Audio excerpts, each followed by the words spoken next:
Hoy, precisamente para conocer, porque Málaga tiene la mayor riqueza de denominaciones de vino del mundo, es decir, no hay ninguna zona vitivinícola en el mundo que tenga la cantidad de denominaciones de vinos que tiene Málaga. Por lo tanto, esa riqueza tenemos que defenderla, tenemos que argumentarla cuando se dice que esos vinos ya no se beben, sí, pero hay que defenderlos a ultranza, porque es muy importante que mantengamos esa tradición tal y como nos la han legado los que por aquí pasaron. Entonces, hoy vamos a hacer un ejercicio de comparar.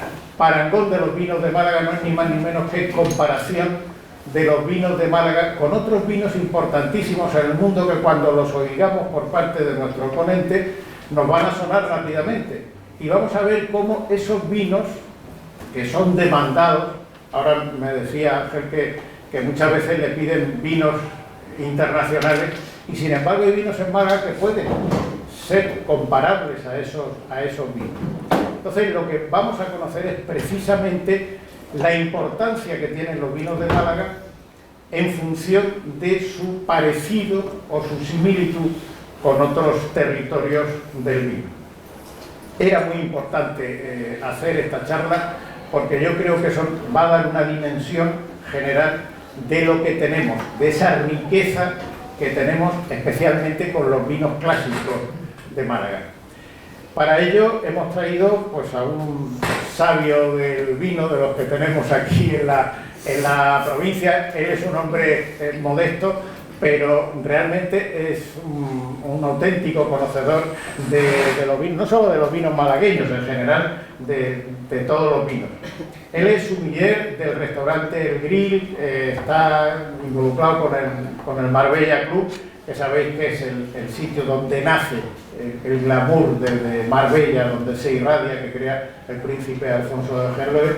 Y entonces, bueno, él está allí, él trabaja, es un conocedor profundo del mundo del vino, y fijaros hasta qué punto que, por ejemplo, ahora viene de elegir los mejores vinos de Sabor a Málaga. Ha formado parte del jurado con otros componentes, y es uno de los que han elegido, de los cuatro, cuatro éramos, sí. Habéis elegido los vinos de Málaga. Pero además, este año, en el top 100 de los sommeliers de España, Ángel está considerado como uno de esos, de los 100 mejores sommeliers. Cuidado, está en el puesto número 5, es decir, es uno de los mejores sommeliers que hay en toda España. Por lo tanto, conoce perfectamente de lo que vamos a hablar y nos va a dar una auténtica lección magistral de lo que son los vinos de Málaga comparados con esos vinos internacionales. Así que vamos a escucharlos y después vamos a catar dos vinos muy importantes, muy notables de Málaga, uno de viñedos verticales, que es el Magnético, es un monovarietal de Garnacha, y también vamos a tener oportunidad de probar un espumoso, no podemos decirle de otra manera más que espumoso, que es el Tartrato, de Bodega Dimove. Así que, y lo vamos a maridar con una exquisitez que también tenemos en la provincia de Málaga, que nos llega desde Ronda, que es el jamón ibérico de castaña de Dehesa de los Monteros. Así que, Ángel, cuando quieras, el escenario es tuyo. Muy bien, pues muchísimas gracias. Bueno, buenas tardes a todos. Muchísimas gracias a la Carta Malicitana por invitarme aquí a esta charla. La verdad que es un honor, ¿no? Poder estar aquí con todos ustedes. Y bueno, y todo esto, bueno, hablando con Marcos, esto viene de una ponencia, una charla que tuvimos con la denominación de origen sobre hace ya, yo creo que 8 años puede ser, sí, unos cuantos, y sobre que explicamos un poco los vinos de Málaga comparándolos con otros vinos del mundo. Y es como dice Marcos, la riqueza que tiene esta denominación de origen, estas 2 o 3 denominaciones de origen que están juntas, es impresionante, y no hay comparativa en ningún otro lado del mundo, por lo menos que yo conozca, ¿no? Porque hablamos de denominaciones de origen, si hablamos de Ribera del Duero, todo el mundo se nos pone un color en la cabeza, que es el tinto. Si hablamos de Galicia, de las Rías Baixas, hasta hace 10, 15 años todo el mundo estábamos pensando, se nos ponía en blanco, estábamos pensando en Albariño. Pero si hablamos de Málaga, estamos tocando todos los puntos de prácticamente que se hacen vino. De todo tipo, incluso de algunas denominaciones tan especiales que podemos comparar y que son tan únicas como podría ser Jerez, como podría ser Montilla, como podría ser Oporto, grandes denominaciones de origen del mundo, ¿no? Entonces, bueno, pues fue un poco a través de ahí ver un poco, y luego en mi trabajo, ahí en el hotel Marbella Club, bueno, en los otros hoteles del grupo, pues lo que me piden los clientes foráneos que vienen y me dicen, y una de las cosas que me dicen, dice, hola Ángel, no tengo ni idea de vinos españoles, pero a mí me gusta el Barolo, me gusta el Burdeos, me gusta el Borgoña, me gustan los toscanos, me gustan los Napa, cualquier zona del mundo, y me dice, ese es lo que me gusta, ¿qué me puedes ofrecer pero que sea local? Cuando hablamos de local, obviamente podemos englobar pues toda España, pero bueno, yo creo que podemos englobar más lo que es Málaga, ¿no? Y bueno, y a raíz de los propios clientes preguntándome, pues voy mirando, cada vez que pruebo más vinos de estas denominaciones de origen de Málaga, pues más voy y he ido comparando, ¿no? Entonces lo que me gustaría hacer esta tarde es ir comparándolo un poco con varios vinos internacionales para sacar pecho un poco de lo que es estas dos denominaciones de origen en vinos que hay en Málaga, y luego, bueno, está la denominación de origen de pasas, ¿no?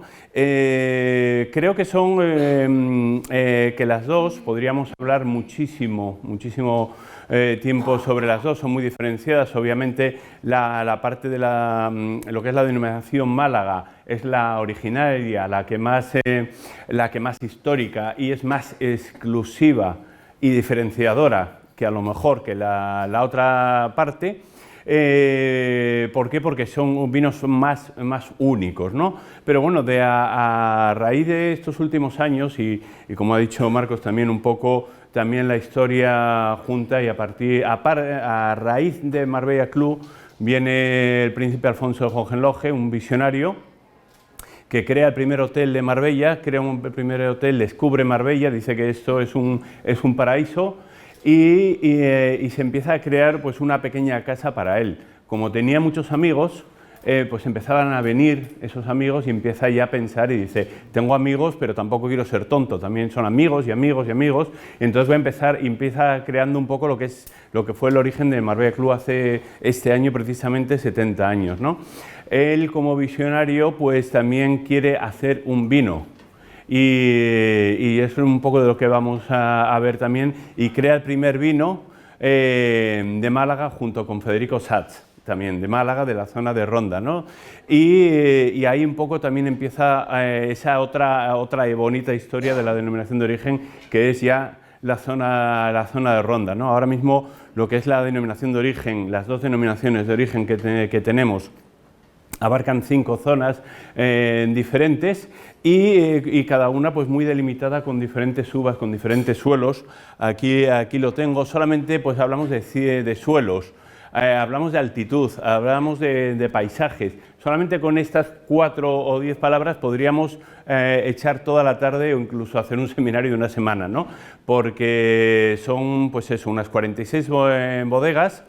Pero los parajes, los suelos que tenemos, hablamos mucho en España. Yo voy a estar, digamos, comparando toda esta tarde, ¿no? Hablamos siempre se habla del Priorato, se habla de la Licorella, que es el suelo típico de allí, que son esas pizarras que están en las montañas con unos paisajes y unas inclinaciones muy difíciles, que lo llaman viñedo heroico, que también tenemos aquí en la Xarquía. también hay en la zona, pues a lo mejor en la Ribera Sacra o incluso en Asturias, también, y que son paisajes naturales que casi para hacer la vendimia hay que hacerla en burro, ¿no? En muchos de ellos, y yo creo que muchos de los viticultores se han dejado ahí los tobillos, ¿no? En este paso son paisajes que yo creo que el paisaje es lo que nos define luego un vino, ¿no? Al final no bebemos vino, bebemos paisajes, ¿no? Creo que es un poco, y cuanto más conoces los paisajes, más te gusta el vino, ¿no? Esos paisajes, esos suelos, esos pizarrosos que podemos tener en la Axarquía, podemos tener incluso encontrar algo de suelo albariza, que es un poco el principio de lo que serían los jereces en la zona de Manilva, con unos toquecillos a nivel de mar y unos sabores un poco sápidos, poco por la cercanía que tiene el mar con esa bodega con Nilva, que viene de Manilva, y con esos moscateles, ¿no? Eso podría ser un poco el principio. Luego suelos en Ronda, arcillosos, calcáreos, pedregosos, tenemos de todo. Climatología, pues tenemos una climatología también muy diferente. El otro día salía de Marbella, que fui a Antequera, y cómo va cambiando, incluso en ese trayecto, cómo va cambiando el clima, ¿no? No es lo mismo la costa que el interior. También la altitud que tenemos. La altitud es algo que podemos tener y que podemos presumir de ello, ¿no? Esa altitud, por ejemplo, si hablamos de Ronda, esos 700 metros sobre el nivel del mar, aunque esté prácticamente enfrente, y esa diferencia térmica, que yo creo que también se nos da en varias zonas, que lo que nos hace es aportar a la uva algo único, que es el calor que podamos tener en Ronda en un mes de julio, con todo lo que hace que la uva pues madure, el azúcar que se aporta a esa maduración, pero luego resulta que por las noches tenemos esas noches frescas, que hay que incluso ponerse algo por encima, y que eso lo que hace es que esa diferencia térmica que luego nos vaya a aportar acidez, porque el vino sin acidez prácticamente no es vino, no tiene vida, ¿no? Entonces, son una serie de circunstancias que hacen realmente que esta denominación de origen sea única, ¿no? Tantas variables hacen que tengamos uvas tan variables y tanta tipología de vinos tan diferentes, ¿no? Bueno, decirle solamente que cualquier cosa, cualquier comentario, cualquier pregunta, por favor, que me lo digan. Y bueno, pues todo esto es lo que es la denominación de origen. Esta variedad hace que la oferta que tengamos que sea realmente increíble, ¿no? Bueno, cogemos aquí toda la zona de Málaga, las cinco zonas, vinos muy diferentes. Bueno, pues hablamos de los montes a veces con la Pedro Ximénez, de la Axarquía con la Moscatel, del Manilva con la Moscatel, Serranía de Ronda con uvas internacionales en vinos más tranquilos. En la zona norte también, que ahora también aparte de los vinos tradicionales, también tienen muchísima Syrah también, que está plantado, y bueno, pues mucha variedad, ¿no? Si empezamos a hablar un poco de la historia en las dos denominaciones de origen, bueno, la primera denominación de origen, obviamente, los vinos de Málaga, es una de las primeras denominaciones de origen de España. Aquí me han dicho que era la primera, cuando he estado en Jerez me han dicho que ellos son la primera, y creo que está Jerez, Rioja y nosotros, creo que están los tres, ¿no? Pero bueno, el caso es que podemos decir que es una de las tres primeras seguro, ¿no? Cuando había 100.000 hectáreas plantadas, cuando Málaga tenía una riqueza vinícola increíble, pero bueno, luego llegó la filosera, se destruyó, luego hubo épocas de crisis, de hambruna, entonces la gente pues prefería a lo mejor dedicar esos espacios a plantar más comida, aceite, otro tipo de productos, ¿no? que no fueran el vino. Entonces, bueno, se fue disminuyendo y quedó pues bastante reducida la denominación de origen Málaga, ¿no? Pero bueno, los vinos tradicionales siguen ahí, y bueno, pues es de las más antiguas de España. Llegan luego, bueno, pues están las otras zonas. La zona de Ronda pues se crea sobre los 90, más o menos lo que he dicho, un poco con el príncipe Alfonso y con Federico Satz. Federico Satz, no sé si lo conocen, también es un alemán que tiene su familia. Bueno, él es entre Alemania y el norte de Italia, en la zona de Alto Adigio. Él tiene una familia que son todos viticultores, y él quiere buscar un viñedo para hacer vino y se viene a España. Según palabras que él me dijo, alguna de las veces que he visitado la bodega, me dice que iba mirando y dice, voy probando, hasta probaba la tierra.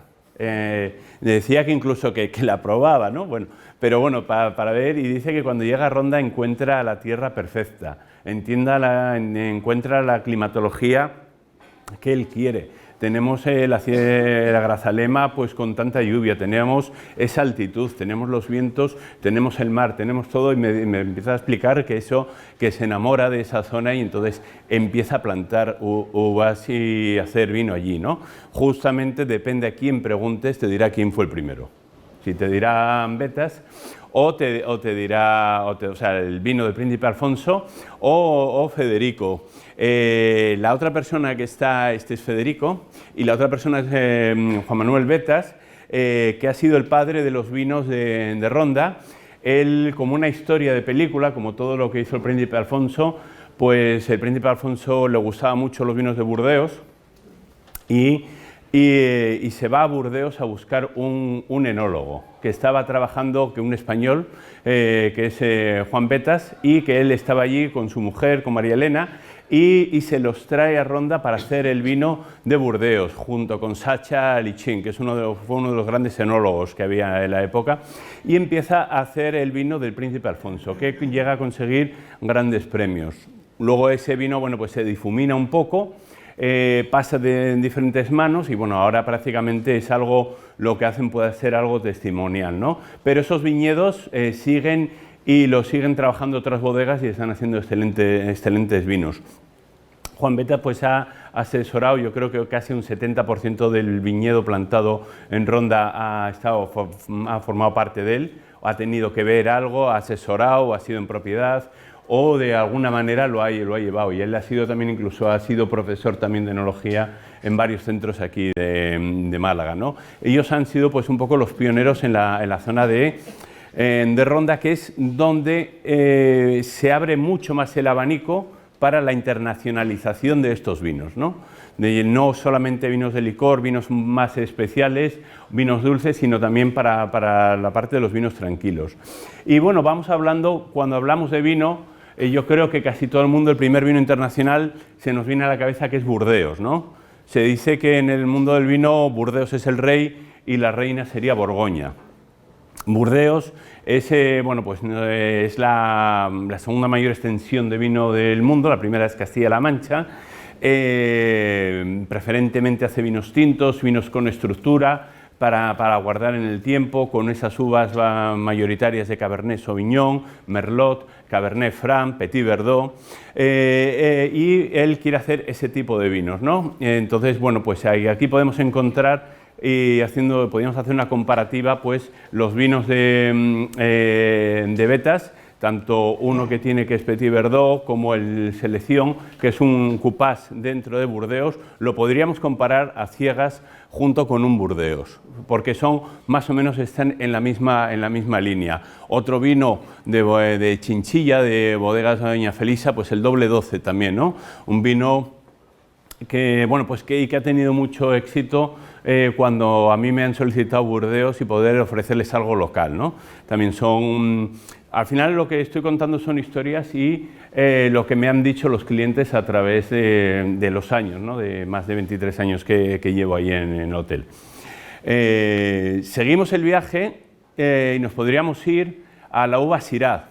La uva Syrah es esa uva que nace en Persia, en la zona de Persia, de Irán, y que hace, pues es una uva tinta con medio a medio full cuerpo, bastante especiada.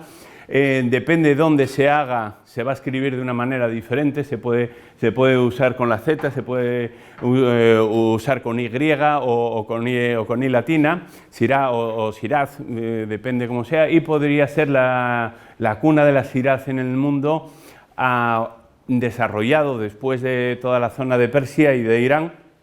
Hablaríamos de Shiraz del Ródano o de Australia, la zona sur de Australia, y en el Ródano, pues en la zona más al norte del Ródano. Lo que es el Ródano, pues diríamos que son los Pirineos, vamos subiendo hacia arriba y ese río, la primera parte del Ródano estaríamos hablando de esos vinos tan internacionales como el Châteauneuf du Pape, con la uva garnacha sobre todo, son vinos bastante especiales que pueden llegar hasta mezclarse de 13 uvas, y subiendo toda esa zona de los Châteauneuf du Pape encontramos los vinos con Shiraz. Concretamente yo creo que el más representativo podríamos hablar de Hermitage, que es uno de los mejores Shiraz del mundo junto con Penfolds de Australia. Diferentes formas de elaboración, pero bueno, nosotros podemos encontrar aquí en la provincia de Málaga pues algunos vinos que se podrían parecer, ¿no? Aquí, por ejemplo, tenemos el vino Alto Cielo de Bodegas Lunares, que tiene un porcentaje alto de Shiraz, tiene otro vino más joven también con Shiraz,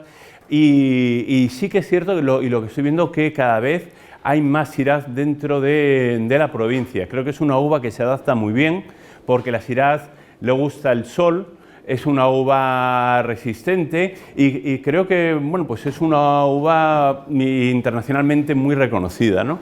Y de hecho, bueno, creo que en los premios había, cuando estuvimos catando a ciegas, había bastante Shiraz dentro de lo, no sé lo que sería, pero según lo que comentábamos el jurado, pues que nos parecía que había bastante Shiraz. Yo creo que es una uva que hay bastante futuro en esta denominación de origen. Bien, y si hablamos ya de la otra zona de Francia tan importante, estamos hablando de Borgoña. Borgoña pues es la denominación de origen con mayor personalidad del mundo, con mayor expresión del terreno que se pueda imaginar uno. ¿Por qué? Porque en lo que son 60 kilómetros de sur al norte, podríamos encontrar en una línea recta 60 kilómetros y unos 5 kilómetros de ancho. En esa zona, en ese pequeño espacio, podemos encontrar más de 600 diferentes tipos de vino. Es la mayor expresión de viñedo, ya le digo, del mundo, teniendo con diferentes precios de vino, diferentes estilos. Todos, esto podría ser un pago en Borgoña, pero el aula de enfrente sería otro pago, otro climat.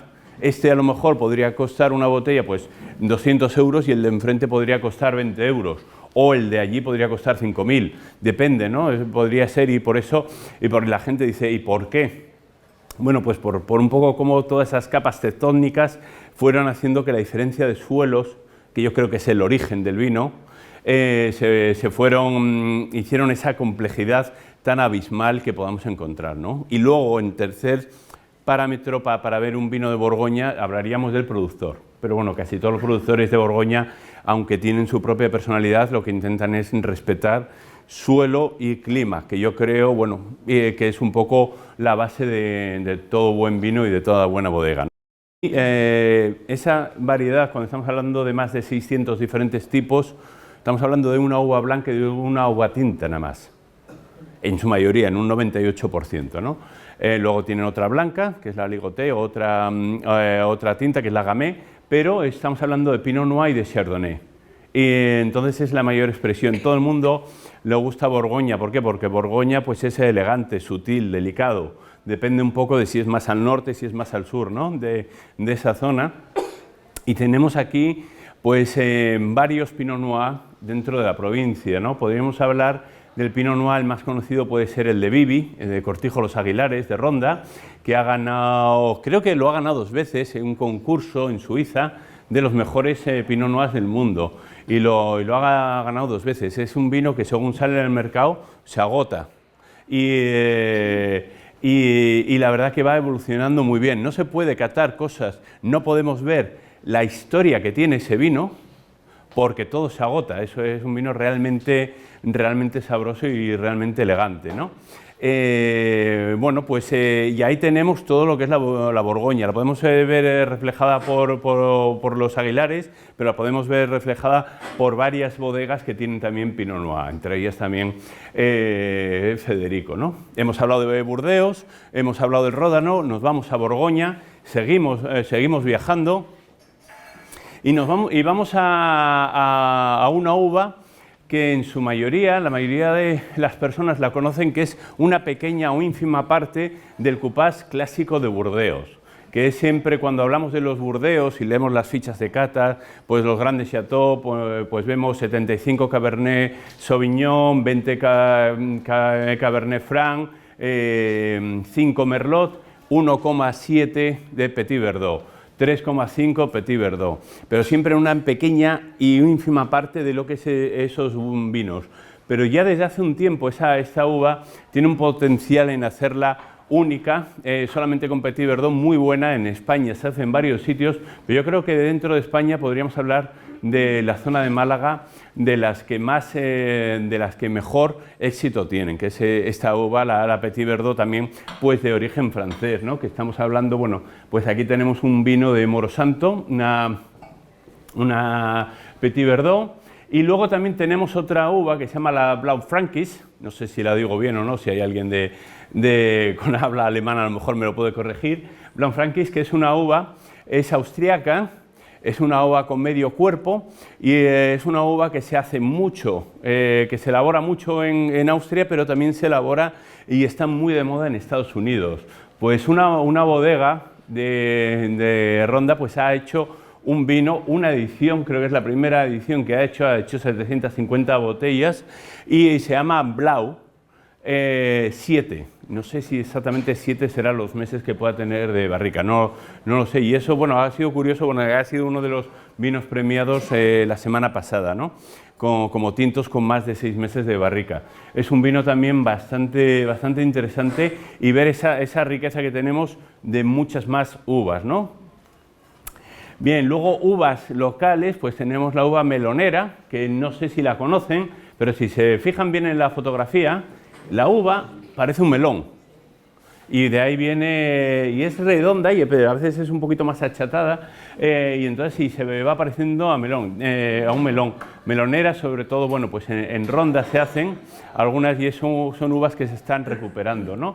Y la Romé también, otra uva muy local, estamos hablando de uvas internacionales, pero viendo que también tenemos uvas locales que van a más. Dentro de la Romé pues tenemos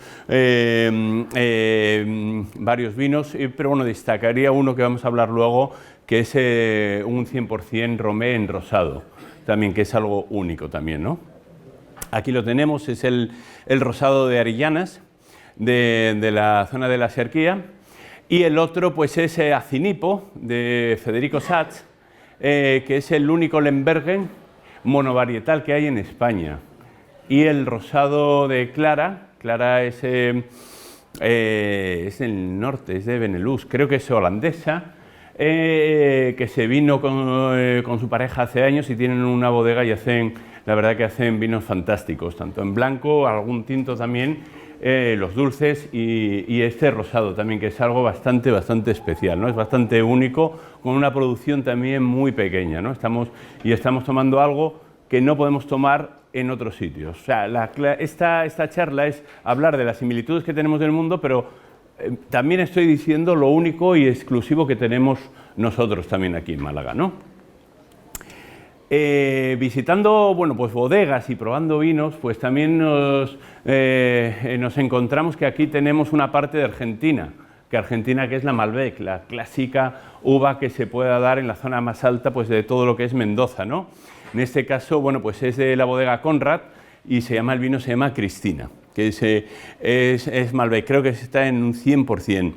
Y si nos vamos a otra zona de Francia, al Valle del Loire, podríamos encontrar la Cabernet Franc, que también va siempre de la mano en Burdeos, pero en la zona del Valle del Loira. El Valle del Loira, si se sitúan, pues es el Valle del Loire, es el río más largo de Francia, son cerca de 700 kilómetros y empiezan lo que es en el océano. Y luego recorre y se va casi tocando hasta Borgoña, recorre prácticamente toda Francia. Es un gran viaje. Si le gustan los vinos, si le gusta viajar y le gustan los castillos, es un gran viaje para hacer, ¿no? Con muchos diferentes vinos de Francia, ¿no? Encontramos, y en la zona, casi al finalizar ese Valle del Loire, pues nos encontramos con una uva que es la Cabernet Franc en tinto o la Chenin Blanc en blanco. También son esos dos los grandes vinos que puedan hacer en esa zona. Aquí tenemos un vino por lo menos de 100% Cabernet Franc, que es de Bodegas Excelencia, en Ronda también, que es el Tagus. También podríamos ver un poquito del Loire dentro de nuestra copa de vino, ¿no? Bien, y bueno, y nos vamos ahora al vino que es el vino que más se vende, sobre todo en la zona de costa, en la zona de Málaga, más centrado a lo mejor en Marbella, en la zona de Baleares, en todas zonas más, en la zona de Valencia también, la zona más turística de Valencia, que son un tipo de vino que lo denominan Blanche. Simplemente Blanche por ese color tan pálido que pueda tener. Son vinos rosados muy suaves y muy bajados de color.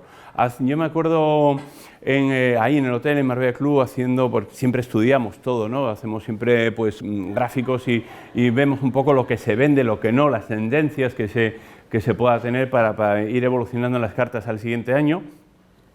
Y dentro de los puntos de venta que tiene Marbella Club, pues hay 2 chiringuitos, justo de pie de playa, y ahí pues la venta de blanco, pues estábamos hablando de que estábamos en un 50% era blanco. Luego había mucho espumoso, mucho champán, sobre todo, había un 20% de rosado, no llegaba más al 20%, luego también teníamos alguna parte de sangrías y la parte de tintos era un 5%.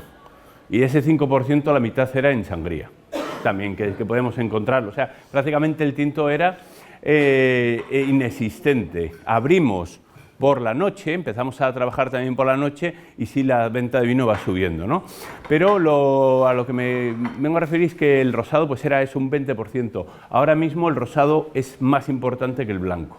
En casi todos los chiringuitos, de todo lo que es más a pie de costa. Son todos rosados cortados por el mismo patrón, son muy pálidos, muy frescos, muy frutales, florales también, prácticamente sin carga de madera. Y bueno, pues son vinos que se beben bastante y se beben bastante cantidad, ¿no? O sea, la media de una media de vino, pues podemos hablar de media botella por persona. Si estamos a un rosado, estamos hablando de casi una botella por persona. Bueno, pues tenemos casi todo, viene de la zona sur de Francia, de la Provence, y con marcas muy conocidas, pero bueno, aquí en Málaga, por ejemplo, tenemos el Marbella, de Málaga Virgen, que se hace con la uva Syrah, y lo han puesto en Marbella, bueno, porque sobre todo se vende mucho en Marbella, es algo que representa también, bueno, pues Marbella, Málaga, y la verdad que es bastante rico y mucha gente lo quiere, y no lo quiere solamente por el precio, porque el precio no es económico, es uno de los rosados más caros que tenemos de España y uno de los que más se venden. O sea que yo creo que algo bien estarán haciendo desde Bodegas Málaga Virgen también, ¿no? Para llegar, porque al fin y al cabo, bueno, pues es lo que se dice en vino veritas. La verdad está ahí dentro del vino y un vino te lo pueden vender, pero no vas a volver a repetir si no te gusta. O sea, cuando alguien bebe vino y vuelve al día siguiente y te vuelve a pedir ese mismo vino, es que algo le habrá gustado. Si no, dirá, voy a probar otro, o te pide otro consejo, o directamente pues intenta cambiar un poquito de palo, ¿no? Pero cuando se bebe y se repite, pues algo yo creo que estarán haciendo bien. Bien, y nos vamos ahora a otro vino de la zona del Piamonte, de la zona norte de Italia, conocido en los tintos por los Barolos, por los barbarescos, pero este es el Moscato de Asti. Moscato de Asti es una moscatel, no sé si es de grano menudo o no, la verdad que no, ahora mismo no me acuerdo, no sé si será también o la moscatel de Alejandría, y es una moscatel, es un vino muy floral, y lo que hacen lo van elaborando, cortan la fermentación y mantienen un poco el azúcar natural, con lo cual son vinos de 8 grados, 9 grados de alcohol y un azúcar residual pues, que puede estar entre los 130 a 180 gramos por litro, ¿no? Algo que es un poquito dulce, tiene carbónico natural de la propia fermentación, que es porque una fermentación lo que hace es provocar carbónico y alcohol, o sea, esas levaduras son en lo que se convierten, y es un espumoso natural y es uno de los vinos más vendidos del mundo. Moscato de Asti, la gente lo toma, le gusta mucho tomarlo a veces de aperitivo, a media tarde. Bueno, pues es un vino que particularmente creo que es un vino sencillo. También es un poco como dicen los italianos con el Prosecco, dicen que la vida es muy complicada para hacer vinos complicados, que tenemos que poner algo de positivo. En esta vida tan complicada que tenemos vamos a poner algo fácil, ¿no? Entonces, y hacen vinos que son fáciles de beber, no se necesita tener media hora de cata ni de aroma, simplemente es un vino que es goloso, que te entra bien, que te gusta y que ya te está pidiendo otro pequeño sorbo, ¿no? Que a veces en el mundo del vino nos complicamos demasiado. Este vino, entonces, bueno, pues hay una bodega aquí, la bodega Jorge Ordóñez, que es una bodega que él, aparte de tener bodegas aquí, es el mayor exportador de vino español en el mundo, o sea que creo que es en Estados Unidos, perdón, creo que es un buen representante de lo que se hace aquí en Málaga.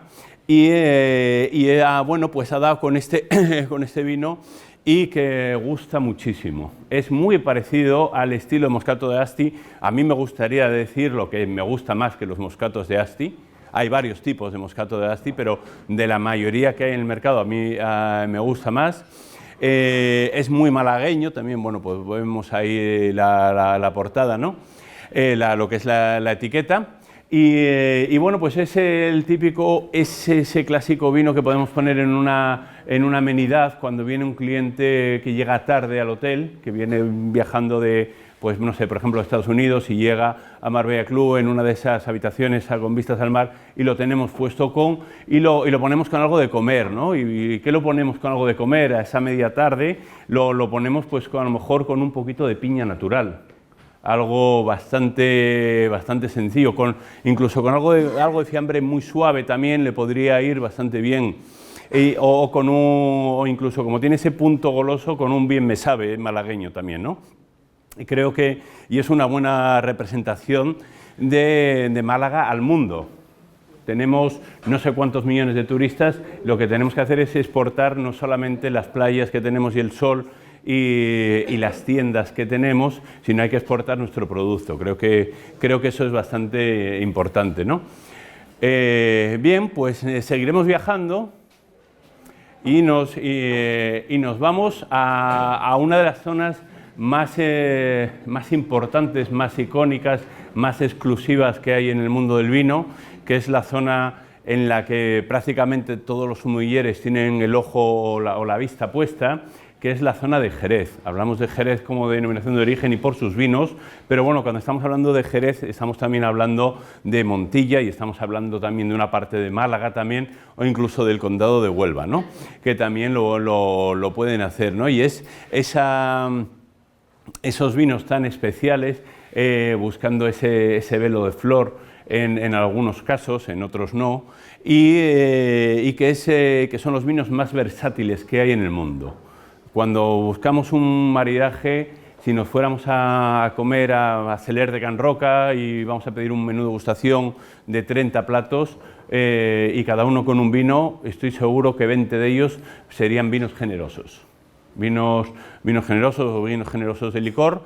¿Por qué? Porque eso es lo más versátil, lo que más ayuda a una comida con tantos platos y tantas historias que contar, tanto en el vino como en la comida. Estamos hablando de que no son platos fáciles, son platos que tienen muchos elementos, que son muchísimos y que estamos hablando de vinos que respeten esa comida, vinos que como decía un amigo mío que tiene un restaurante con estrella Michelin en Asturias, me decía, si yo pudiera, en mi carta solamente pondría espumosos y jereces. Jereces hablando de tipo de Jerez, no solamente de la denominación de origen, porque son esos vinos que respetan y son más versátiles, más la comida que otros, ¿no?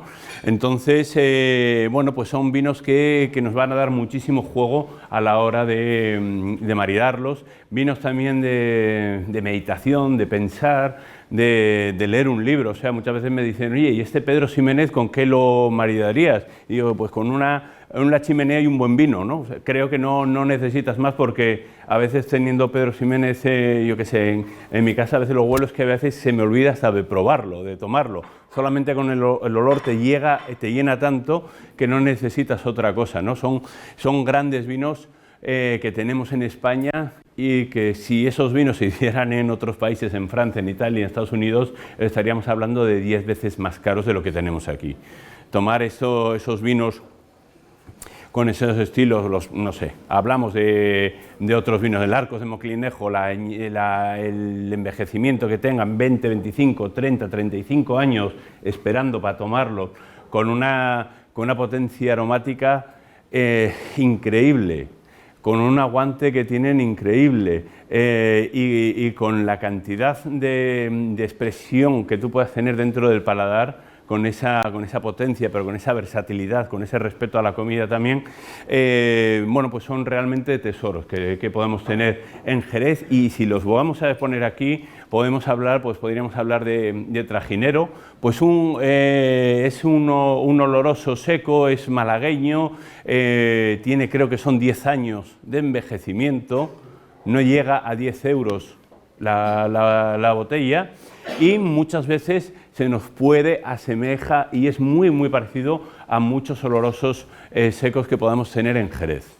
Es un gran vino dentro de aquí de malagueño. También tenemos pues el Don Pepe de Cortijo de la Fuente, algo ya más de la zona norte, que son vinos que se crean con un poquito de velo de flor. Legalmente creo que no pueden poner fino, pero es como si fuera un fino. O sea, tú lo metes en la nariz y dices, esto es un fino, aunque legalmente creo que no se pueda poner fino, ¿no? Como marca registrada, como Málaga en su día se tuvo que registrar esa marca, ¿no? Y estamos hablando ya pues de vinos de Jerez. Pensemos zonas, denominaciones de orígenes de todo el mundo que puedan tener algo como Jerez. Prácticamente hay alguna zona en Australia, hay los vinos del Jura, que son tan famosos en Francia, pero poco más. O sea, estamos hablando, si hablamos de Jerez, Montilla, no hay prácticamente ninguna otra zona. Bueno, en Rueda creo que también hacen algunas cosas, y algo en Galicia, pero son cosas muy, muy, muy puntuales. Eso también lo tenemos aquí en Málaga. Estamos hablando, y yo creo que esto forma parte de nuestros vinos tradicionales.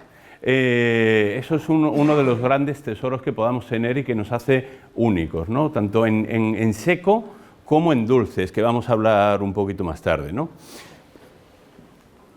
Bien, y nos vamos a, obviamente, pues lo que muchas veces la gente habla de los vinos dulces del mundo. Aquí tenemos varios vinos dulces del mundo, y el más cercano a Málaga podríamos buscar pues en el Bon de Venís, el Muscat Bon de Venís, en la zona del Loire. También nos volvemos otra vez a la zona del Loire, con una moscatel. En este caso son vinos de licor, se le añade licor. Lo que es en Málaga podemos tener los naturalmente dulces o los dulces naturales. Naturalmente dulces sí le añade, sin nada de alcohol, y dulces naturales cuando sí se le añade algo de alcohol.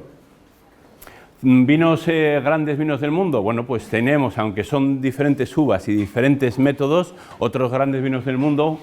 Podríamos hablar de los Tokai, el rey de reyes, o el rey de los vinos, ¿no? El rey de los vinos, o el vino de reyes, como se decía, uno de los vinos más antiguos del mundo, que junto con los Sauternes y el Château d'Yquem representándolo, son esos vinos que se les pudre las uvas, y esa podredumbre noble absorbe el agua que tienen las uvas y aumenta la concentración de azúcar, ¿no? Es algo que cuando se ve de dónde viene ese vino, pues no te apetece tomarlo, pero siempre yo intento que primero lo tomes para ver lo bueno que está, ¿no? Antes de que veas cómo están esas uvas con ese moho y esa botrytis, ¿no?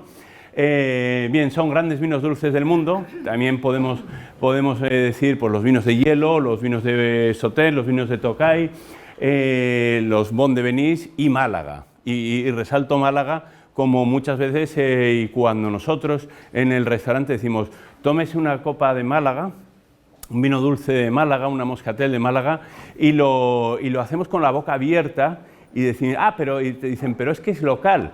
Y digo, sí, pero es que es local, pero es que estamos hablando de los mejores moscateles del mundo y podemos presumir de ello, porque se han hecho catas, se ha probado y que tenemos uno de los mejores moscateles del mundo. A lo mejor tenemos grandes blancos, grandes tintos, grandes rosados, no somos los mejores del mundo, pero si estamos hablando de moscatel, yo creo que sí que podemos levantar el pecho y decirlo bien alto que tenemos los mejores del mundo, ¿no? Y si no, uno de los mejores del mundo. Eso hablando pues de vinos dulces, pues frescos, de colores pálidos. Y luego tenemos ya pues esa otra uva, la Pedro Ximénez, que muchas veces cuando lo sirves en el restaurante te dice la gente, pero esa uva, ¿de qué color es? Porque vemos un vino negro, es un color caoba, un color negro con esa potencia, y dices tú, es que esto es una uva blanca, que se llama la Pedro Ximénez, que luego lleva el método de asoleado, junto con la botrytis, tiene en común o los vinos de hielo que pierde el agua y aumenta la concentración de azúcar, ¿no? De diferentes formas. Y aquí tenemos, bueno, pues tenemos, si hablamos de Pedro Ximénez, nos centramos en España y tenemos, bueno, pues, por ejemplo, otro gran Pedro Ximénez, el trasañejo malagueño con más de 30 años, el Don PX de Toralbalá de Montilla o el Lustau de Jerez. Estamos hablando, hemos puesto como dos diferentes tipos de vinos dulces que podamos ver, pero que englobamos mucho de los grandes vinos dulces del mundo, ¿no? En este anterior no comenté, estamos hablando, este vino es el vino malagueño que representamos, es Molino Real, es de Telmo Rodríguez. Telmo Rodríguez es uno de los grandes enólogos de España, es como se dice, es un flying winemaker, que es un enólogo que ve mucho, visita viñedos, cuando le gustan mucho los viñedos, se enamora de esos viñedos, intenta hacer vino allí. Primero busca el terreno y una vez que tiene el terreno ya empieza a buscar la bodega.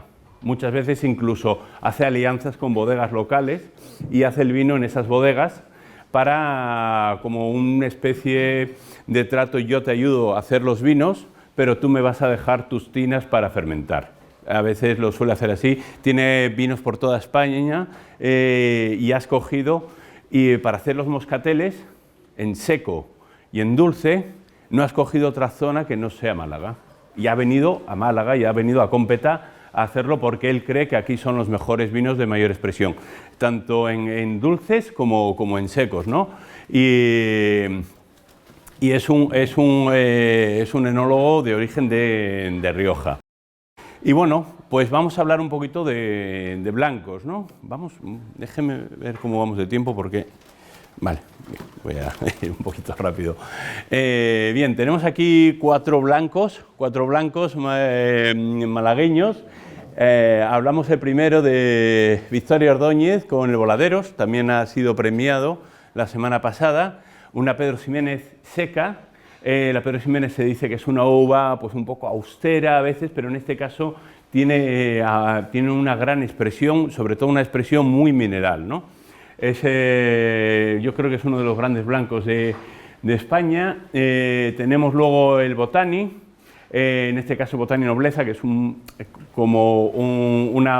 parte un poquito más premium que el Botani normal. También Moscatel en seco, también que tenemos. Tenemos Breñal de la zona de Ronda. En este caso Vivi lo que ha hecho Cortijo Los Aguilares, ha buscado uva vijariego, ha buscado ¿qué más uva? Una uva de origen francés, se me ha ido ahora mismo, la Viognier creo, y tiene algo también de Garnacha blanca, y creo que alguna uva me falta más. Breñal, bueno, pues viene el nombre un poco de lo difícil que ha sido plantar los viñedos por la orografía que tiene la parte detrás de la bodega en Ronda. Y luego este vino, Marquís, que si les digo sinceramente, viendo un poco, preparando esta charla, no lo conocía, creo que es muy, muy nuevo, y es una Sauvignon Blanc que hace Chinchilla, bodegas Doña Felisa, y bueno, y por el precio creo que va a intentar competir con grandes Sauvignon Blanc del mundo. Si hablamos de Sauvignon Blanc, pues nos iríamos al Valle del Loire o nos iríamos también a la zona norte de la isla sur de Nueva Zelanda, la zona de Marlborough, también otro de los vinos más vendidos del mundo y es el típico vino que se encuentra en todos los bares de Londres por copas. La Sauvignon Blanc de Nueva Zelanda y la Malbec de Argentina, y la Malbec en tinto, eso es lo que más se vende en los bares de vinos de Londres. Cuando se vende en Londres vemos un poco la tendencia de lo que está por venir, ¿no? Y esto ha sido un poco toda la representación de los vinos de la zona del mundo que podamos encontrar en Málaga, ¿no? Pues un poco lo que decía Marco, esa riqueza, intentando hacer una comparativa, no la hay en ningún otro sitio del mundo, yo creo. Creo que tener tipo vinos generosos, los grandes vinos de licor que tenemos, luego los vinos propios de aquí, con esa clasificación tan tradicional, tan difícil de a veces, con esos nombres que tenemos, lo que es un pajarete, un tierno, los que llevan arrope, los que no llevan arrope, esa clasificación por color, por edad, por dulzura. Prácticamente yo creo que es la denominación de origen más rica que pueda haber en el mundo, ¿no? Todo eso dentro de Málaga, y luego todos estos vinos que que se han ido elaborando en vistas, y podemos compararlo con otras zonas del mundo, ¿no? Y si siguiéramos buscando, yo creo que encontraríamos un toscano malagueño, o un barolo malagueño, o un napa malagueño, o un, no sé, o un mosela malagueño también. Yo creo que todo eso sí que se podría ir y podríamos encontrarlo, ¿no? En esta denominación de origen, o estas dos denominaciones de origen de vinos, como es la zona de Málaga, ¿no?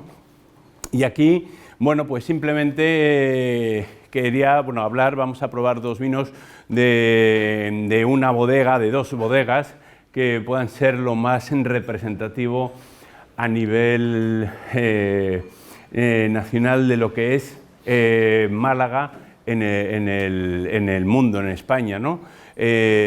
Yo, como mi profesión también, pues tengo que viajar mucho, vamos a muchas ferias, hablo mucho con sumilleres, pues no sé, del País Vasco, de Barcelona, de Madrid, de Galicia, de Sevilla.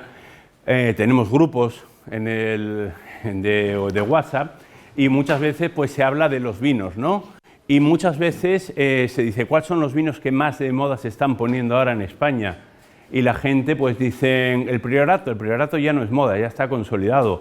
Toro pues tuvo su momento, también está consolidado, pero yo creo que ahora una de las zonas a descubrir en España, y no lo digo yo, lo digo en el grupo de chat de gente, pues de sumilleres, pues ya les digo, de Madrid, de Barcelona, del País Vasco, de varios sitios, todos hablan de Málaga, más concretamente de la Xarquía. Y muchos de ellos, si se les tuviera que decir, dime una bodega, dime un vino, pues estaríamos hablando de los vinos de la bodega de Dimove, de Juan Muñoz y de Vicente.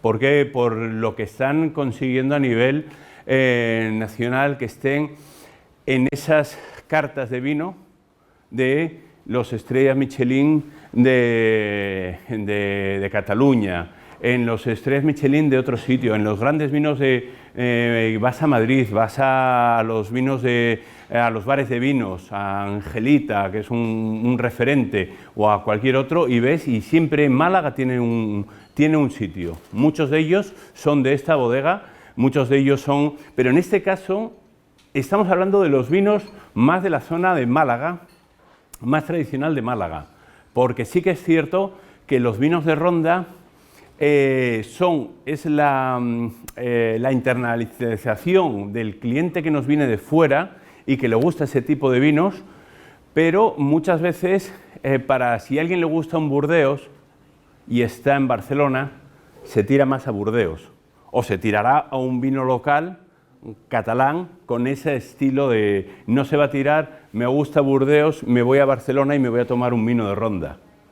En este caso, en los vinos de la Xarquía, de Dimove, viñedos verticales, de Clara, de Ariñanas, eso sí que en este caso sí, porque son vinos únicos y son especiales. Y son vinos que desde aquí los podemos exportar mucho más al resto de España, ¿no?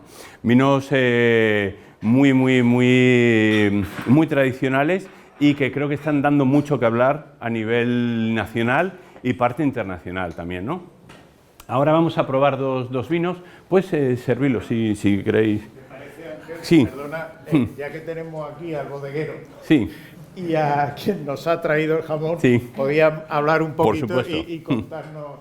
Venga, Juan, tírate un poquito y cuéntanos, y no hace falta que te muevas con el micro. Cuéntanos qué vamos a probar, tanto de una bodega como de otra, que las dos estás tú. Me parece a mí que el día que más callado hemos estado en... ¿Me escuchas? El día que más callado hemos estado todos en la conferencia de la carta. Porque Ángel sabe tanto de esto que yo, si te digo la verdad, me da un paso. Quiero cerrar mi casa, pero explica también Ángel que no tiene que decir nada. Gracias por esa palabra, aunque te gracias. Perdona. Bueno, el vino, la mayoría ya los conocéis los dos, ¿no? El vino de viñedo verticales en los restos de mi casa, de Bodega Muñoz Cabrera. El espumoso, que es lo que vamos a tratar de mi casa, la mayoría lo sabéis, pero se repita lo mismo de siempre, para quien no lo sepa. Es un vino que empezamos a elaborarlo en el 2015, al principio solo con la intención de ver qué más podríamos hacer con la moscatel, no con intención de lo que realmente tenemos ahora, era un ensayo más de qué daría más la moscatel, también como espumoso. La intención al principio ni siquiera era este vino, era Ángel lo contaba antes, era un vino, la idea era un vino base de 6 meses, que luego le poníamos un licor de expedición cuando saliera, utilizando el arco de Moglinejo, el andalucío, el mismo vermut o cualquier vino viejo, de forma que quien abriera la botella le recordara la zarquía, le recordara los sabores de los vinos tradicionales de siempre de Málaga. Esa era la intención primera. Pero claro, luego, conforme los fuimos criando, pasaron aquellos 6 meses y vimos que aquello era como cuando vi yo mi nieta recién nacida y a la semana decía, esta niña no está para ir a la escuela, ¿no? Esta niña está para salir a la calle. Con 6 meses, había que seguir criándolo, prometía mucho el vino. Y además también con gente que sabe mucho más que nosotros, y gracias a Dios viene mucha gente por allí que sabe mucho más y de lo que aprendemos, nos recomendaban de dejar el vino más tiempo. Lo que hizo que poco a poco fueran pasando los 3 años por los que salió la primera cosecha de 2015, con 36 meses, y cuando empezamos a hacer de bueyes, pues nos dimos cuenta que era un Brut Nature perfecto, nos gustaba mucho, y era mancharlo con el licor de expedición que queríamos sacarlo a la calle, lo que hizo que saliera de esa forma. 2015 gustó muchísimo, con 3 años, y luego el COVID, el que hizo, claro, cuando llegó el COVID, nos dejó la bodega cerrada y nadie podía comprar vino, no se consumía, el tiempo fue pasando y llegamos a tener vino ya, nos dimos cuenta de que cuando tenía 5 años el vino no estaba cayendo, sino que el vino estaba creciendo mucho todavía, era muchísimo más vino y podíamos ponerlo en el mercado al consumidor bastante más vino, mejor criado, al mismo precio, ¿no? Lo que hizo que ahora el vino sale con 60 meses. Ahora en Navidad terminaremos la cosecha del 17, que es lo que vamos a probar o catar o beber, y ya después de Navidad más o menos empezaremos con la cosecha del 2018. En esta cosecha, ahora cuando los sirvan veremos, hay botellas unas más, otras menos, veréis que está con un color un poco más amarillo, no tan transparente, como cualquier vino que se elabora en pequeñas producciones, con la forma de trabajar que tenemos en mi casa y tantísimas bodegas, así que lo que hacemos es respetar mucho la parcela, la naturaleza y intervenir lo mínimo en el vino. Pues si abriéramos una botella del 2015, pues veríamos que el vino sigue más pálido que esta del 2017, o sea que se nota mucho cómo es cada añada, ¿no? Y bueno, poco más que decir del vino, yo creo que pues, estoy impaciente por ver qué decís vosotros. Muchas gracias. Bueno, y ahora, como vamos a combinar los dos vinos con un poquito de jamón ibérico de Castalla, pues tenemos aquí a Pepe Simón, de Mesa de los Monteros, que nos cuente un poquito también que vamos a probar. Soy el mismo de antes, lo que pasa es que me he hecho hippie, me he dejado el pelo largo, hace mucho que no me veía. Yo no sé las veces que habremos probado mi jamón con Juan. Juan trae que le tengo un aprecio máximo y porque construye vinos sobre todo de viticultores. En Francia En Francia, una cosa es el bodeguero, otra cosa es el viticultor, son dos oficios separados que van juntos. Y creo que es verdad que en el vino se ha olvidado mucho la viña y Juan es las personas que lo identifican. Luego, por supuesto, su desempeño como bodega. Se llama ibérico de castaña, mal llamado. El jamón de castaña no existe, que lo diga miente, es una apreciación comercial, es un jamón de bellota 100% ibérico. Lo que pasa es que yo siempre he copiado igual que antes nos llamaba ibéricos de autor, que ya nos llamamos, siempre he copiado los vinos porque llevan 30 años vendiendo mejor que los jamoneros, que somos unos inútiles vendiendo. Entonces yo me dedico a copiar a la gente del vino. Y ahora, por ejemplo, yo le llamo, este es un jamón de bellota 100% ibérico de cerdos criados en la serranía de Ronda. Yo le digo que es un jamón del terroir. ¿Por qué? Porque la serranía de Ronda marca las características del producto. La serranía de Ronda tiene una gran altitud, la serranía de Ronda tiene unos montes muy escarpados, con una orografía muy abrupta, que te obliga a tener un tipo de cerdo, porque el tronco ibérico tiene muchas razas, igual que el vino tiene 1000 variedades, pues el cerdo ibérico hay muchas. Entonces nos obliga a tener las razas dentro del tronco ibérico más puras, con los tobillos más finos, más ágiles, más silvestados, más jabalíes para poder adaptarse al monte. Esa es la primera diferencia. La segunda diferencia es que esos montes también hacen mucho ejercicio. El ejercicio hace que el animal tenga una textura distinta porque se desarrolla más muscularmente y deposita menos grasa subcutánea. Y por último y es la característica que la gente llama castaña, Ronda es el segundo productor de castaña de España después de Galicia. Debido a ser los más septentrionales, la castaña cae antes, justo antes de la bellota. Por eso nosotros llamamos premontanera de castaña. Pero el jamón de castaña no existe. El jamón de bellota, 100% ibérico, y luego lo que pasa es que tenemos un fruto local, que es la castaña, que nosotros, mi madre, lleva dándole desde 2008, como de acuerdo con todas las cooperativas de la zona, y la de pequeño calibre, en la finca donde no tenemos castaña, pues como la castaña, que cambia cronológicamente completamente el producto. Porque lo que hace la castaña es endulzar puntos. El cerdo tiene una cosa maravillosa que es un estómago monocavitario. Esto significa que, igual que en el ser humano, que todo lo que como replica el sabor y el perfil de ácido graso. Por eso si un cerdo come castaña, os garantizo que no dais la castaña. Si un cerdo toma bellota, que tiene mucho ácido oleico, el producto tiene mucho ácido oleico. Es un animal maravilloso, no engañen. Y yo ahí también me fijo en Juan y otra gente. No hemos olvidado que la calidad del producto, tanto un vino, un aceite o un cerdo, hay que volver al campo. Hay que dignificar los oficios antiguos. Nosotros sí que la calidad entra, pero con la expresión, a 4 patas en un matadero. Si tú tienes un cerdo que no se ha movido como se ha debido mover, no ha comido la calidad de mover, ni tiene la pureza de acero que tiene que tener, el secadero puede tener las mejores levaduras flotando del mundo, que el producto final va a ser mediocre. Seguro. Igual que con la viña. Puedo ser un bodeguero genial, las maderas son las mejores, la fermentación, todos los términos técnicos que quieran, que si viene el agua en mal estado. Y no era que muchos productores hemos dado la espalda a lo que es la tierra. Por eso mismo Juan es el ejemplo de la defensa de la viticultura, aparte de ser un gran bodeguero. Hay que volver al campo, hay que volver a los orígenes. Innovar en ganadería y en agricultura es hacer las cosas como se hacían hace 300 años con la tecnología. No hay más innovación que hacer las cosas como se hacían hace 300 años, en mi opinión. Y bueno, es un orgullo para mí con estos dos vinos que me gustan mucho. O sea, que Juan siempre estamos haciendo, intentando inventar cosas y me alegra mucho a veros. A todos, gracias. Gracias.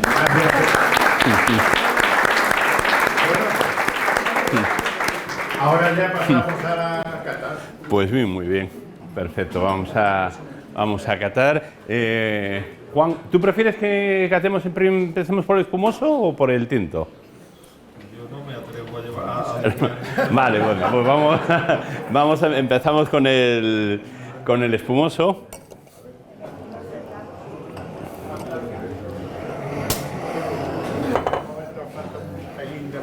Por servir. Sí, vale.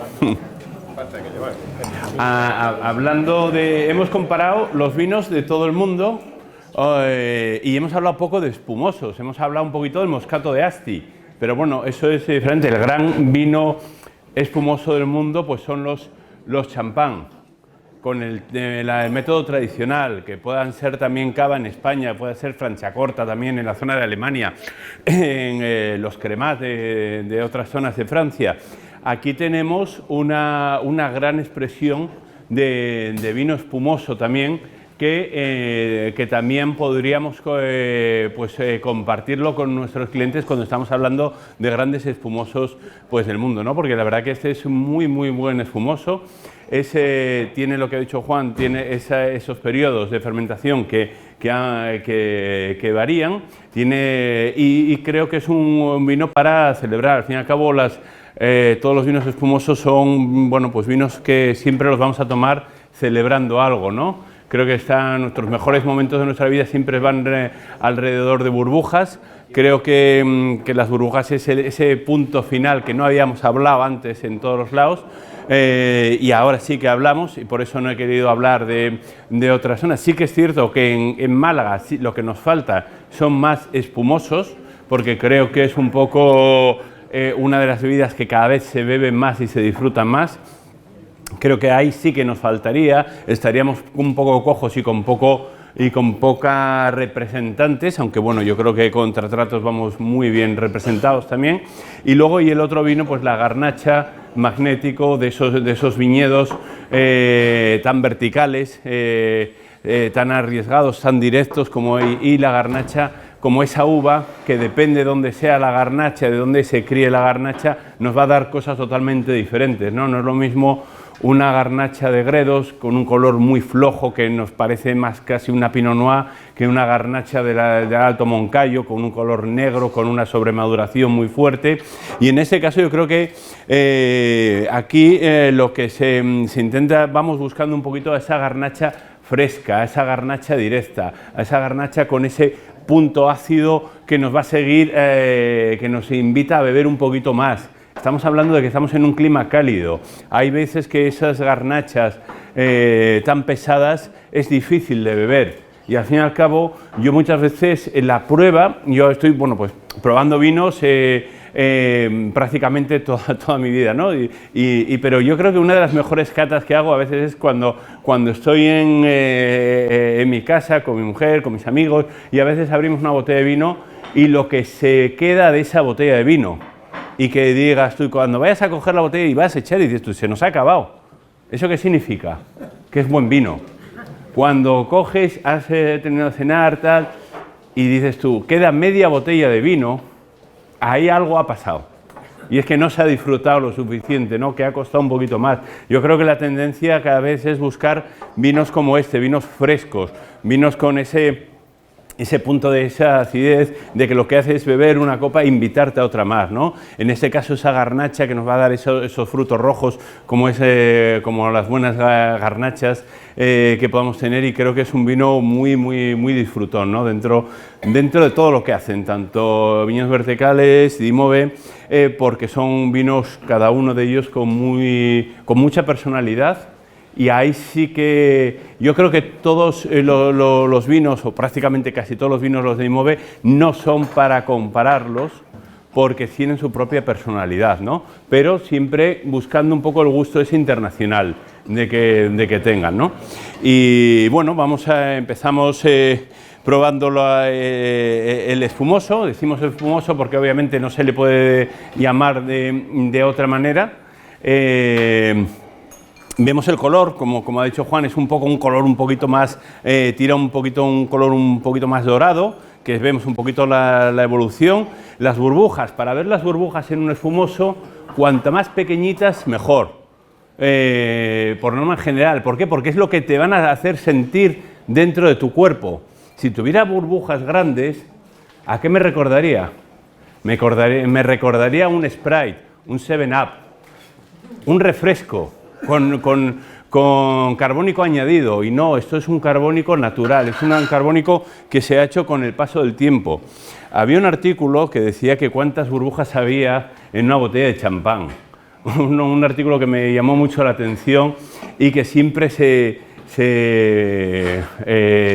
ha pensado de cómo se han podido hacer. Obviamente era una universidad del norte de Estados Unidos, como todas las que hacen estos estudios, a veces que parecen imposibles, y decía que eran unos 47 millones de burbujas lo que había en una botella de champán. Cómo lo habrían contado, cómo habría el tiempo, el rosario y toda esa frecuencia, ¿no?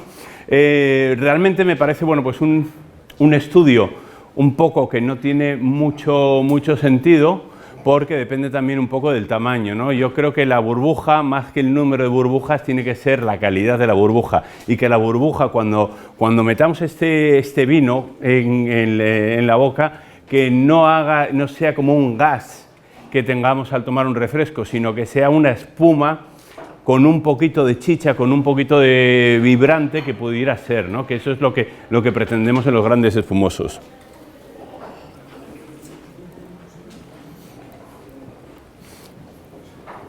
A nivel en la boca, vemos que tiene cuerpo, tiene ese puntito muy rico de oxidación que me recuerda como una manzana al horno, como un albaricoque, un poco goloso. Yo creo que esta cosecha es más golosa que otras, no sé, ¿eh? No sé si a lo mejor sería más cálida o no, pero la encuentro un punto goloso. La que nota mucho de una cosecha a otra. Sí, sí que lo noto, ese punto goloso al final me gusta bastante. Al fin y al cabo, cuando catamos espumosos, a veces nos podemos fijar en una manzana. Si es un espumoso muy joven, una manzana verde; si es un espumoso con cierta edad, una manzana golden; y si ya es un espumoso con mucho envejecimiento y con más maduración, sería una manzana al horno, ¿no? En este caso yo pondría una manzana golden. Está en ese momento en que empieza, que es golosa, que es rica, que no se nota el carbónico, no erutamos como si fuera a lo mejor un refresco, y creo que es bastante agradable. Y lo que he dicho antes, los espumosos son los vinos más versátiles del mundo, junto con los vinos de Jerez, o generosos en general. ¿Comentarios sobre este vino?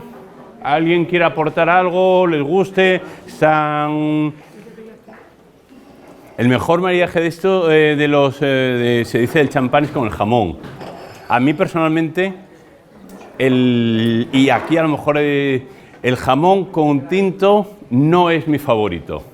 Yo generalmente el jamón me gusta con burbujas. Generalmente creo que son los espumosos los que mejor van con el jamón. ¿Por qué? Porque se funde también esa grasa que está tan bien integrada aquí también, ¿no? Creo que eso es bastante agradable.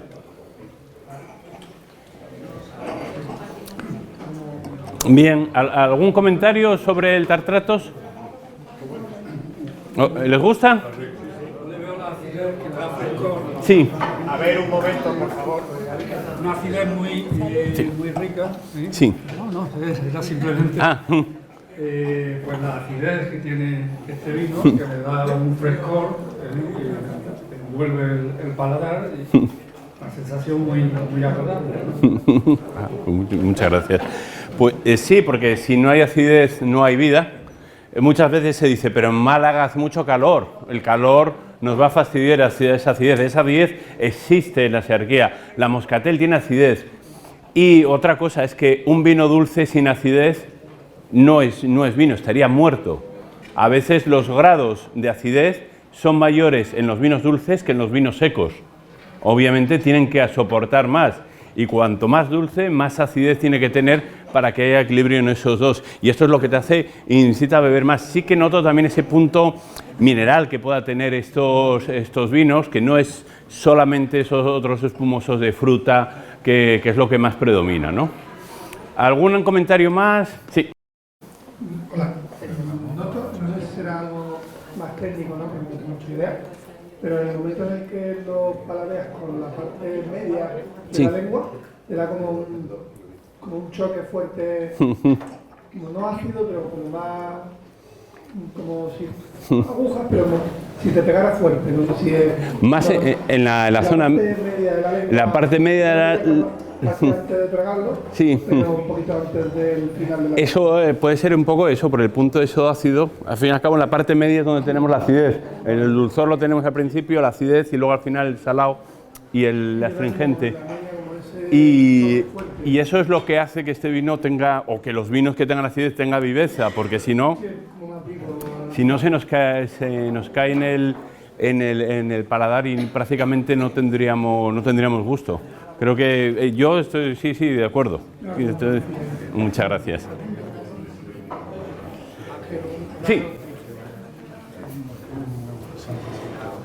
Bueno, Ángel, primero, pues ha sido espectacular con la conferencia. Porque hemos aprendido, yo por lo menos he aprendido muchas cosas y mira que procuro leer cosas de vino de Málaga, pero de verdad que ha sido una sorpresa.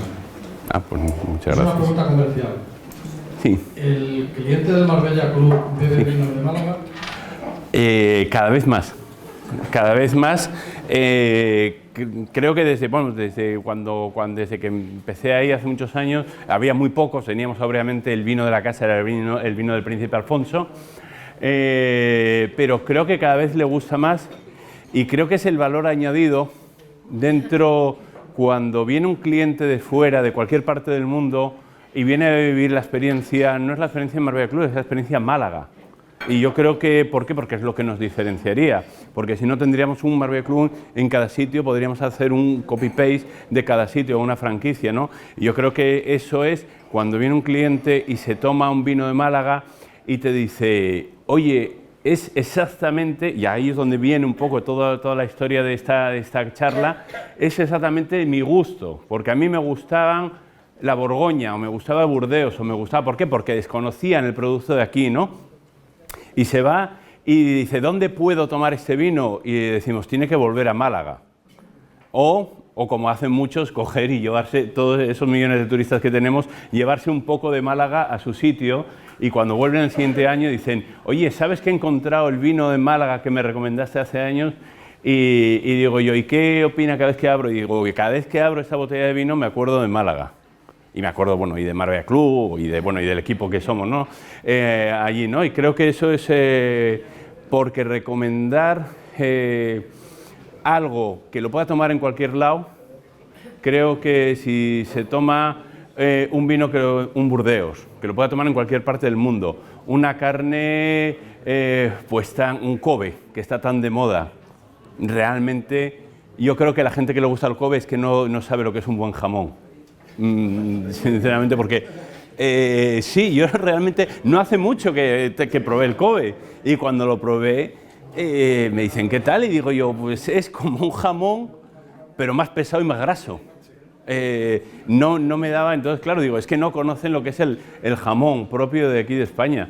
Creo que no se puede repetir pues esas gambas a lo mejor locales del producto de aquí, y todo lo que hacemos en Málaga tienen que estar aquí. Creo que es un poco entonces cada vez es un valor añadido cuando podemos recomendar algo local, porque sé que se van a acordar más si me dice, ¿qué tal ese restaurante? O ¿qué tal el Hotel Marbella Club? Y dicen, tomé un vino, bueno, el de siempre, el que pido siempre, el Rioja que tomo siempre, tomé pues el Kobe, que también lo tomo cuando me voy a Madrid y cuando estoy en San Francisco y cuando estoy en París. Y tomé esto, y tomé una tartatán que la tienen en todos lados, y al final carecemos no tenemos personalidad. Entonces al final, cuando se toman una porra antequerana, tantísimo plato malagueño que tenemos, tanto vino malagueño, creo que eso es lo que se van a llevar y lo que nos va a hacer distinguir, ¿no? Creo que es un poco ya solamente, y el lujo es dar algo diferente. Es muy fácil tener una carta de vinos y vender los vinos de siempre, o a lo mejor lo que económicamente sería más fácil, pues sería vender los grandes y carísimos vinos que tenemos internacionales, pero si realmente quiero que la gente vuelva y siga apreciando, tenemos que vender lo propio y lo nuestro de aquí. ¿Por qué? Porque no nos van a competir con eso en otras zonas del mundo. Si quiere comer y beber, como se hace aquí, tiene que volver aquí, porque nosotros ese paisaje, esa comida, esa bebida no la podemos exportar tanto, ¿no? Podemos exportar un poco, que es lo que me dicen los clientes cuando dice, tomo vino de Málaga y me acuerdo de vosotros, pero no es tanto como cuando vengan aquí, hay que darles algo diferenciado. No tiene mucho sentido darle algo un poco más de cada zona, ¿no? O sea, es lo mismo que pueda tener en un gran restaurante de Madrid, de Barcelona, o de París, o de Milán, o donde sea, ¿no? Siempre, y cada vez se vende más. Creo que tiene más calidad los vinos. Creo que los sumilleres cada vez nos gusta más Málaga. en general, y creo que esta denominación de origen, por todo lo que hemos dicho, tiene muchísimo futuro, ¿no? Yo creo, y espero que siga adelante y que podamos disfrutarlo, ¿no? La verdad que sí. Y bueno, y ahora y el tinto, pues nos vamos pues a esta garnacha. La garnacha es una uva muy fresca, una garnacha también, el vino que hablábamos antes, el Châteauneuf du Pape, ese vino del sur del Ródano que puede llegar hasta con 13 uvas, también pues es la principal. Garnacha es la segunda uva o la primera uva más plantada de España, que representa mucho España como ninguna otra. Es una uva a veces de poco color, mucha fruta roja, más acidez que otros vinos, es muy contraria a lo que pueda ser una Shiraz o lo que pudiera ser una Cabernet Sauvignon, ¿no? Y en este caso yo creo que se pretende, lo que se consigue es frescura, ese segundo sorbo, es esa fruta roja y bueno, la verdad que sí, que creo que es un gran vino, además y calidad-precio está muy bien también. ¿Alguna cosa para comentar del tinto que queráis?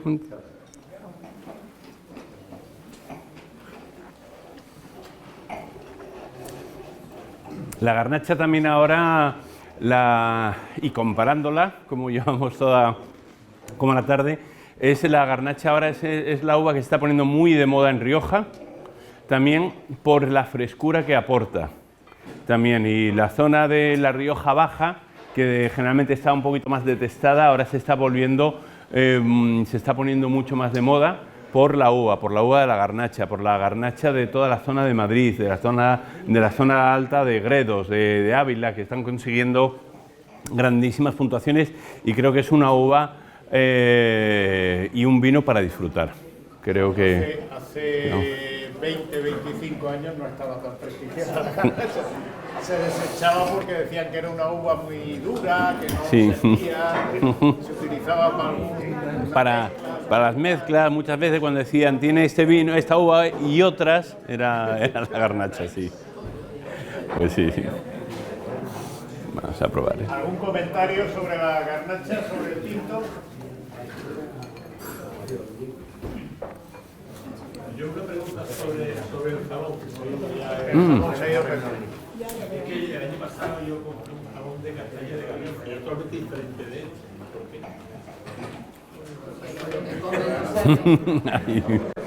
No, porque Pepe ha explicado muy bien que se trata de decir el ibérico, el tratamiento que se le da, sobre todo en el sur de España, que es donde hay, bueno, metamos también la parte de Castilla, de Salamanca y tal. Es decir, el tratamiento que se le da es la montanera, fundamentalmente, que es lo que le da las características al cerdo, el territorio, como ha dicho Pepe, sí. Es decir, en función del ejercicio, etcétera, etcétera. Si ya en la montanera, aquí lo que hay, lo que explica él, que la premontanera lo que se hace, es decir, que el cerdo, al haber castaña antes que bellota, primero el cerdo come castaña, pero luego come bellota, que es lo suyo, pues probablemente los tratamientos, el tipo de alimentación sean diferentes en Galicia que aquí, no lo sé. Y que el sabor es completamente diferente. Es completamente, efectivamente. Es muy rico. Es decir, de hecho, a ver, si nosotros comparamos un jamón, por ejemplo, de Los Pedroches o de Huelva con el jamón de Ronda, también hay ciertas diferencias. Es decir, el que hacen ellos tiene un poquito de más dulzor, es diferente a lo que va solamente con la montanera de bellota. Pero vamos, eso tendría que ser alguien más especializado.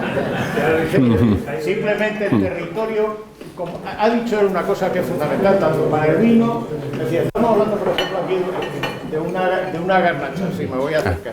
Estamos hablando de una garnacha, es decir, la garnacha aquí no tiene nada que ver con la garnacha aragonesa, con la garnacha navarra. Es decir, ¿por qué? Hay que decir, ahora que estaba diciendo Ángel, hay creo que un nutricionista que además es malagueño, doctor en la Universidad de Granada, que dice que hay que comer las cosas a las que les da el mismo sol que nos da a nosotros. Es decir, para comer sano y para vivir sano. El territorio marca mucho. Si la zona donde estamos del producto, un tomate de aquí, no es lo mismo que un tomate canario, no es lo mismo que un tomate murciano, es decir, son cosas diferentes. Entonces eso marca mucho las posibilidades, y tenemos un país que es una auténtica joya en todos sitios. Yo digo, incluso lo reduzco a la provincia de Málaga. Málaga es un pequeño continente, tenemos de todo: altura, nivel del mar, campiña, huerta, río, secano, ladera imposible, es decir, tenemos un poco de todo. Entonces eso, un poco, si lo extendemos a toda España, lo tenemos así, y tenemos esa riqueza. Por eso es muy importante que nos mentalicemos que donde estemos tenemos que comer lo que hay. Es decir, mirar alrededor y decir, pues ahora voy a comer esto, ahora voy a comer lo otro. Es decir, eso es fundamental, y eso es lo que marca las diferencias muchas veces de productos que son exactamente iguales. Es decir, es el mismo producto, el mismo cerdo ibérico, pero oiga, yo lo hago de esta manera, hace menos ejercicio el mío, el suyo hace más ejercicio. Ahí, eso es lo que nos marca la diferencia. Seguimos. Más cosas, a ver. Sí. Yo voy a explicarle un poquito en plan jocoso. Si lee la letra pequeña, porque yo la he leído en el Carrefour que vende el jamón de castaña de Galicia, pone: le han enseñado la castaña, y lo de aquí la han comido. No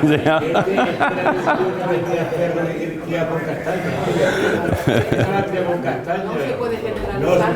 No es Carrefour, este era criado con castaña. Ese ha dicho que sí, que criado con castaña, aunque bueno, la bellota es un poco lo que más... Sí. Con castaña, Sí. aire libre, comiendo por el campo. Es mala garganta. Ahora explico, Sí. ¿no? Algo que la Me ha recordado la generación del 98. Sí. A un personaje. Bueno, vamos a terminar la copa brevemente y bueno, pues tenemos que agradecerle a Ángel la lección magistral que nos ha dado. Muchas gracias.